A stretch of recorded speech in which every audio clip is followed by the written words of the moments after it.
नमस्कार दोस्तों, स्वागत है आप सभी का आपके अपने YouTube channel online study with DK में। और आज हम आपके लिए लेकर आए हैं पर्यावरण अध्ययन से संबंधित 100 अति महत्वपूर्ण प्रश्न। जी हाँ दोस्तों, ये प्रश्न आपके लिए आपके आने वाली जो टैट एग्जाम होगी उसके लिए काफ़ी महत्वपूर्ण साबित होंगे। तो चलिए और स्टार्ट करते हैं। और आज क्वेश्चन आपको जो है वन लाइनर मिलेंगे, क्योंकि क्वेश्चन की संख्या थोड़ी सी ज़्यादा है। कम समय में आप ज़्यादा क्वेश्चन कवर कर पाते हैं, इसलिए हमने यहाँ पर क्वेश्चन को वन लाइनर लिया है। तो चलिए बिना देर किए स्टार्ट करते हैं और देखते हैं फर्स्ट क्वेश्चन। किसी प्रजाति को विलुप्त माना जा सकता है जब वो अपने प्राकृतिक आवास में नहीं देखी गई हो। तो यहाँ पर हम कह सकते हैं कि कोई भी जो प्रजाति होती है उसको हम विलुप्त कब मान सकते हैं, तो जब वो अपने प्राकृतिक आवास में पिछले 50 वर्षों से नहीं देखी गई हो, तो हम उसे कह सकते हैं कि ये विलुप्त प्राय प्रजाति है। अगला यहाँ पर क्वेश्चन आता है, शांत घाटी, कश्मीर, सुरमा घाटी तथा फूलों की घाटी में से सर्वाधिक जैव विविधता पाई जाती है। तो यहाँ पर अलग अलग प्रकार की जो घाटी के नाम दे रखे हैं, इनमें से पूछा गया किसमें सबसे ज़्यादा सर्वाधिक जैव विविधता पाई जाती है, तो वो पाई जाती है शांत घाटी, जिसे हम साइलेंट वैली भी कहते हैं। शांत घाटी जो है ये कहाँ पर अवस्थित है, तो हम कह सकते हैं कि ये केरल में अवस्थित है। इसी के साथ में अगला प्रश्न आता है, साइलेंट वैली परियोजना जो है जिस राज्य से संबंधित है, तो निश्चित रूप से जहां पर वो स्थित होगी उसी राज्य से वो संबंधित भी होगी। तो यहां पर भी उत्तर हमारा जो होगा केरल होगा। अगला प्रश्न आता है, फूलों की घाटी अवस्थित है।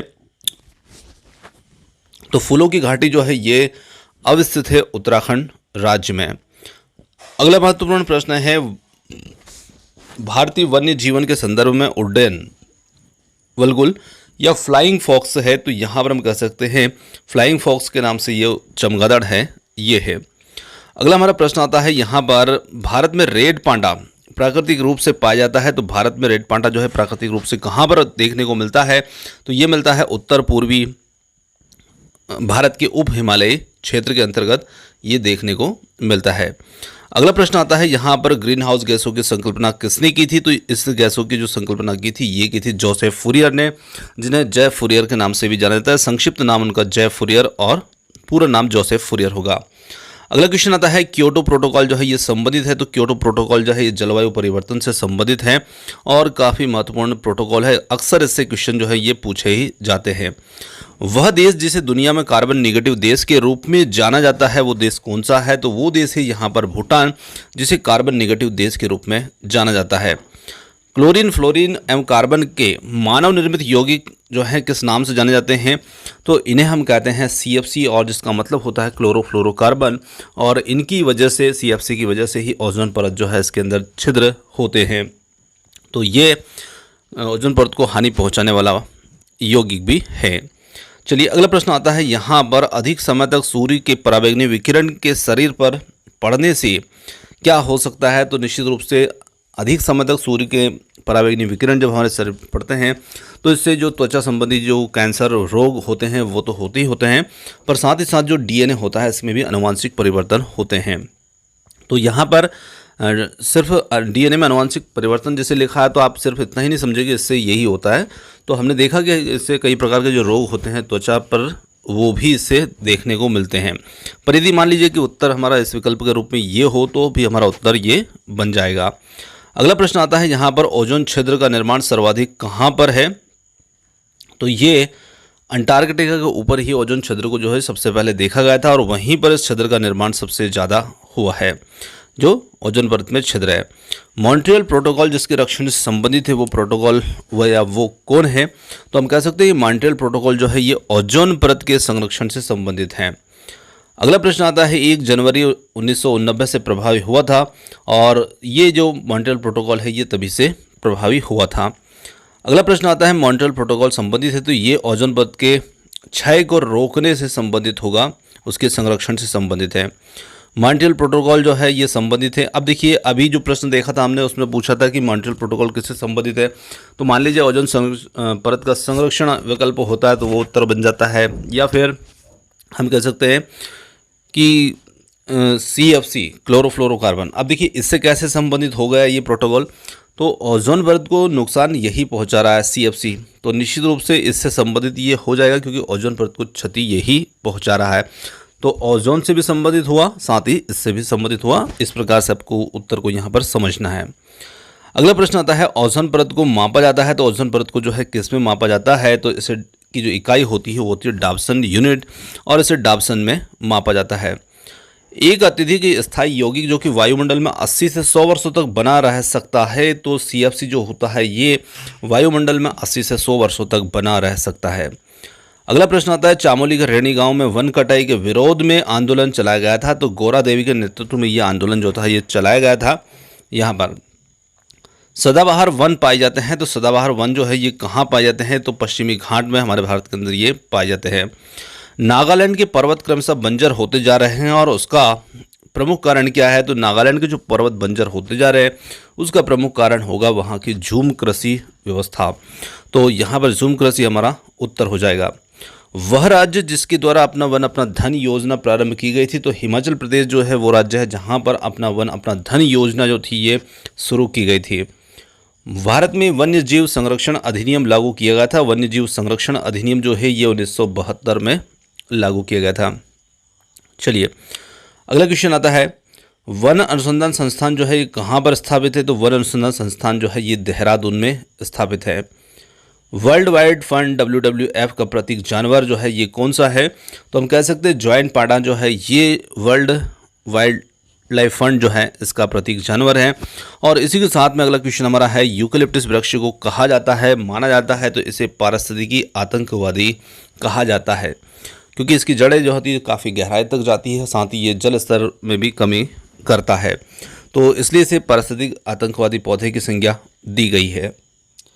अगला क्वेश्चन आता है, भारत में स्थापित पहला राष्ट्रीय उद्यान कौन सा है, तो भारत में स्थापित पहला राष्ट्रीय उद्यान जो है ये है जिम कॉर्बेट राष्ट्रीय उद्यान। राजीव गांधी नेशनल पार्क जो है अवस्थित है, तो इसकी यदि हम स्थिति देखते हैं तो ये कर्नाटक में स्थित है। इसी के साथ में पेरियर अभ्यारण्य जो है ये प्रसिद्ध है, तो पेरियर अभ्यारण्य जो है ये जंगली हाथियों के लिए प्रसिद्ध है। अगला क्वेश्चन आता है, मानव जनित पर्यावरणीय प्रदूषण जो होते हैं कहलाते हैं, तो मानव जनित पर्यावरणीय प्रदूषण जो होते हैं ये एंथ्रोपोजेनिक प्रदूषण कहलाते हैं। अगला हमारा क्वेश्चन आता है, भारत के 7 राज्यों पश्चिम बंगाल, झारखंड, बिहार, उत्तर प्रदेश, असम, मणिपुर, छत्तीसगढ़ के राजनांदगांव में भूमिगत जल अत्यधिक प्रभावित है। तो यहाँ इन 7 राज्यों का जो जल है वो भूमिगत जल ये किस वजह से अत्यधिक प्रभावित है, तो ये आर्सेनिक प्रदूषण से यहाँ का जल जो है ये सबसे ज़्यादा प्रभावित है। अगला क्वेश्चन आता है, केंद्रीय तंत्रिका तंत्र, मस्तिष्क, पाचन तंत्र इत्यादि प्रभावित होते हैं, तो ये सभी तंत्र जो होते हैं ये लेड के कारण से प्रभावित होते हैं। लेड का जो प्रदूषण होता है उसके कारण से। पेयजल में कैडमियम की अधिकता से कौन सा रोग देखने को मिलता है, तो पेयजल में पीने के पानी में जब कैडमियम की अधिकता होती है तो इटाई रोग जो होता है ये इसमें देखने को मिलता है। पारा युक्त जल पीने से हो जाता है, तो पारा युक्त जल जो होता है इसको पीने से होता है मिनी माता रोग। अगला क्वेश्चन है, पीने के पानी को शुद्ध करने के लिए प्रयोग में जिसे लाया जाता है, तो हम निश्चित रूप से कह सकते हैं कि क्लोरीन को हम उपयोग में लाते हैं पीने के पानी को शुद्ध करने के लिए। अगला क्वेश्चन आता है, मरुस्थल क्षेत्रों में जलहास को रोकने के लिए पर्ण का जो रूपांतरण होता है वो किस रूप में, ये सर्पांतरण लिखा है तो ये रूपांतरण है। तो मरुस्थलीय क्षेत्र में जल के हास यानी कि पानी की कमी को दूर करने के लिए, उसके हास को रोकने के लिए जो पत्तियां होती हैं वो कांटों में परिवर्तित हो जाती है। तो कठोर, मोमी, पर्ण, लघु पर्ण अथवा पर्णहीनता और पर्ण की जगह कांटों में, तो हम यहाँ पर कह सकते हैं कि वो कांटों में रूपांतरित हो जाती है।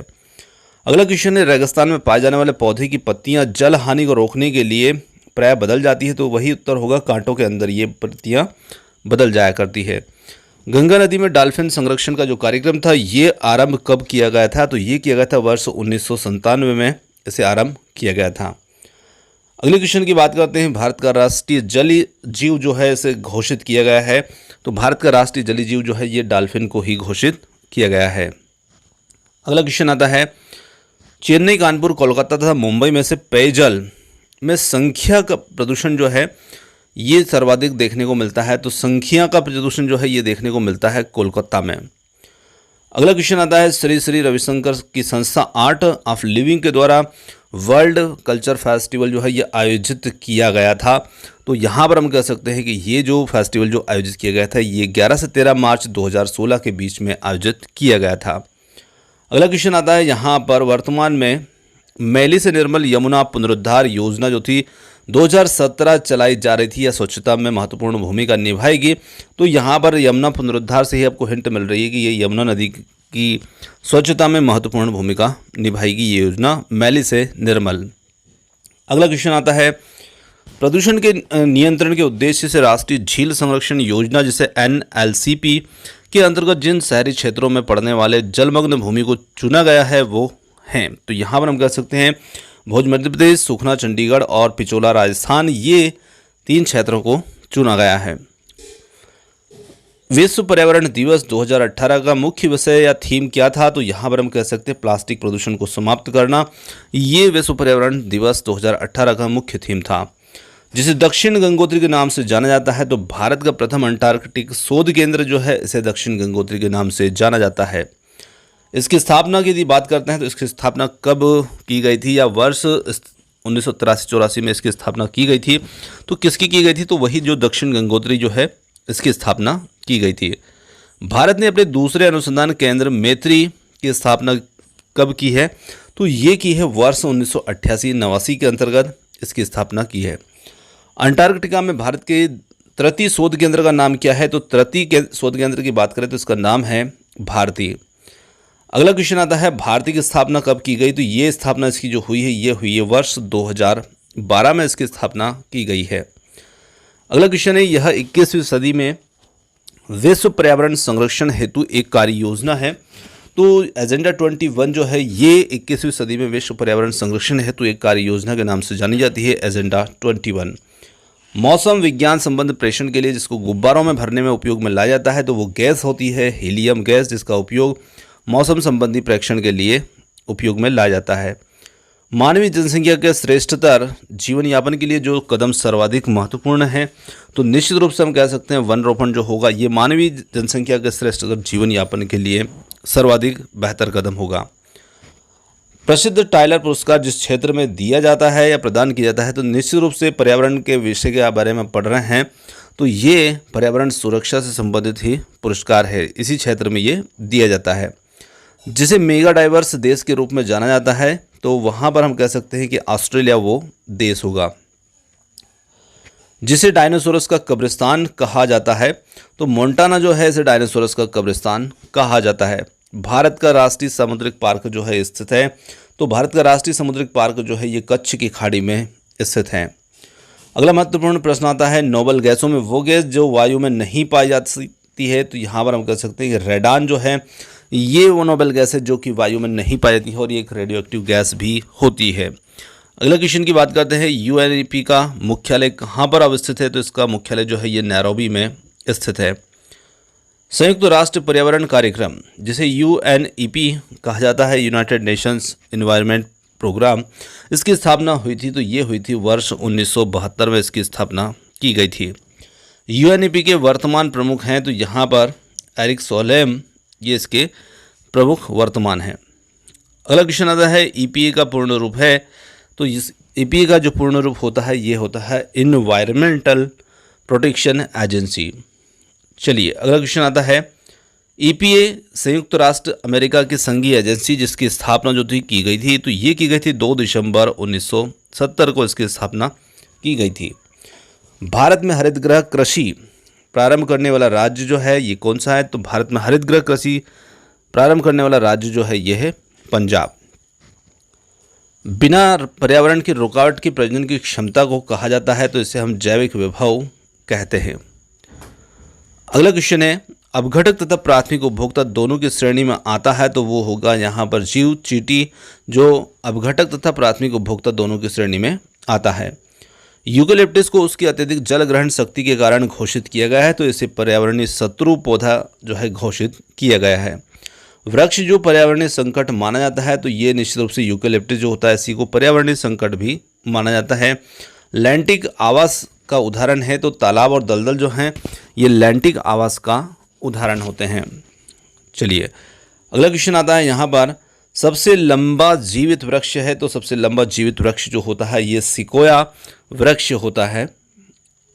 जोट्रेफा पोंगामिया और सूरजमुखी की खेती जो है की जा सकती है, तो इनकी खेती जो है ये की जा सकती है बायोडीजल के लिए। अगला क्वेश्चन है, जिस राष्ट्रीय उद्यान अभ्यारण्य को विश्व प्राकृतिक धरोहर के नाम से जाना जाता है तो वो है केवलादेव राष्ट्रीय उद्यान, भरतपुर। चलिए अगला क्वेश्चन आता है यहाँ पर, हाथी परियोजना जो थी ये शुरू की गई थी, तो हाथी परियोजना फरवरी 1992 में ये शुरू की गई थी। जंगली गधों का अभ्यारण्य जो है ये कहाँ पर है, तो जंगली गधों का अभ्यारण्य जो है ये गुजरात राज्य में स्थित है। एक सींग वाला गैंडा अधिकतर प्रश्न आता ही आता है, काजीरंगा में पाया जाता है एक सींग वाला गैंडा, और ये असम में स्थित है। गेंडे को पुनर्वासित करने का कार्य जिस राष्ट्रीय उद्यान में चल रहा है वो कौन सा राष्ट्रीय उद्यान है, तो यहाँ पर दुधवा राष्ट्रीय उद्यान ये रहेगा। सलीम अली राष्ट्रीय जो उद्यान है ये कहाँ स्थित है, तो ये राष्ट्रीय उद्यान जो है ये जम्मू कश्मीर में स्थित है। जैव विविधता की हॉटस्पॉट की संकल्पना दी गई थी, तो ये दी गई थी ब्रिटिश पर्यावरणविद नॉर्मन मायर्स के द्वारा दी गई थी। जैव सुरक्षा पर कार्टागोना उपसंधि प्रोटोकॉल पक्षकारों की प्रथम बैठक जो थी ये 23 से 27 फरवरी 2004 के मध्य संपन्न हुई थी, पर ये कहाँ पर हुई थी, तो इसकी यदि बात करें तो ये मलेशिया की राजधानी कुआलालंपुर में संपन्न हुई थी। चलिए अगला क्वेश्चन आता है, भारत ने जैव सुरक्षा उपसंधि प्रोटोकॉल या जैव विविधता के समझौते पर हस्ताक्षर किया था, तो ये 23 जनवरी 2001 को किया था। जैव सुरक्षा उपसंधि संबंधित है, तो ये आनुवांशिक रूपांतरित जीवों से संबंधित है। एक गैस जो धरती पर जीवन के लिए हानिकारक और लाभदायक दोनों है, तो यहाँ पर हम कह सकते हैं कार्बन डाइऑक्साइड। देखिए ये लाभदायक भी है और हानिकारक भी है, क्योंकि जब इसकी मात्रा हमारे पर्यावरण में बढ़ती है तो ग्रीन हाउस प्रभाव पैदा होता है, और यदि ये नहीं रहेगा तो पौधे जो हैं वो प्रकाश संश्लेषण नहीं कर पाएंगे। तो इस प्रकार से ये लाभदायक भी है और हानिकारक भी है, इसका संतुलन होना बहुत जरूरी होता है। ये डेल्टा प्रदेशों तथा समुद्र के ज्वार वाले भागों में होते हैं और इन्हें मैंग्रोव वनस्पति के नाम से जाना भी जाता है, तो इन्हें हम कह सकते हैं ज्वारी वन जो हैं ये होते हैं। अगला क्वेश्चन है, मैंग्रोव वनस्पति का सर्वाधिक क्षेत्र सुंदरवन डेल्टा में पाया जाता है, जहां ये वनों में विशेष रूप से उल्लेखनीय है, तो यहाँ के वनों में विशेष रूप से जो है सुंदरी वृक्ष जो हैं ये उल्लेखनीय है। भारत में मैंग्रोव वन सदापर्णी और पर्णपाती वनों का संयोजन है, तो ये संयोजन देखने को मिलता है अंडमान निकोबार द्वीप समूह जो है यहाँ पर। नागालैंड के पर्वत बंजर होते जा रहे हैं, तो ये क्वेश्चन हमारा रिपीट हो गया, कोई बात नहीं, आपको और क्वेश्चन जो है एक्स्ट्रा दे दिए जाएंगे इसके बदले में ज़ूम कृषि के कारण। वह राज्य जिसका ये भी क्वेश्चन हमारा जो है रिपीट हो गया है, अपना धन अपना वन योजना हिमाचल प्रदेश के द्वारा, तो भी कोई बात नहीं, आपको 2 क्वेश्चन एक्स्ट्रा दे दिए जाएंगे।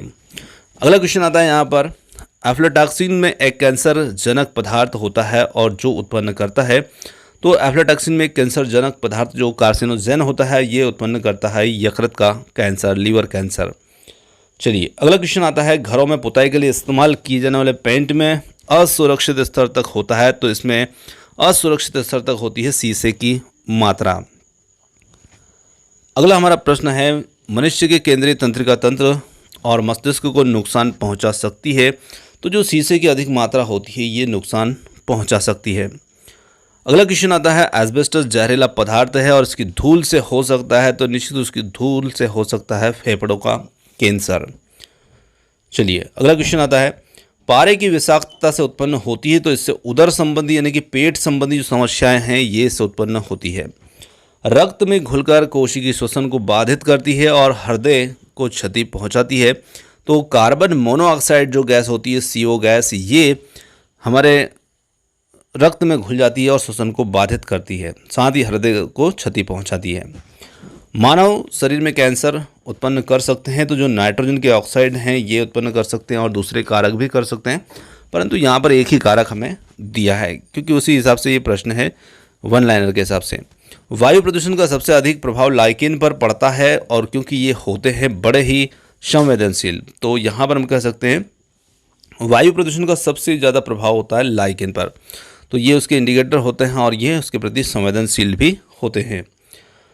प्रदूषण संकेतक पौधा होता है, तो यहाँ पर हम कह सकते हैं लाइकेन जो है ये प्रदूषण संकेतक पौधा होता है। इसी के साथ में लाइकेन सबसे अच्छे सूचक होते हैं, तो ये वायु प्रदूषण के ही सबसे अच्छे सूचक के रूप में जाने जाते हैं।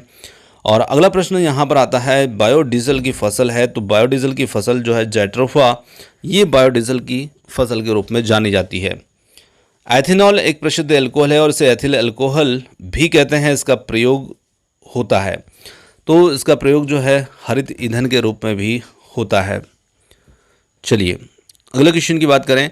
पाइन करंज फर्नेस से किण्वनीकरण करके एथेनॉल प्राप्त किया जाता है और इसे शामिल करते हैं हरित ईंधन स्रोत के रूप में। तो अभी जो हमने देखा था उसी रूप में ये प्रश्न है।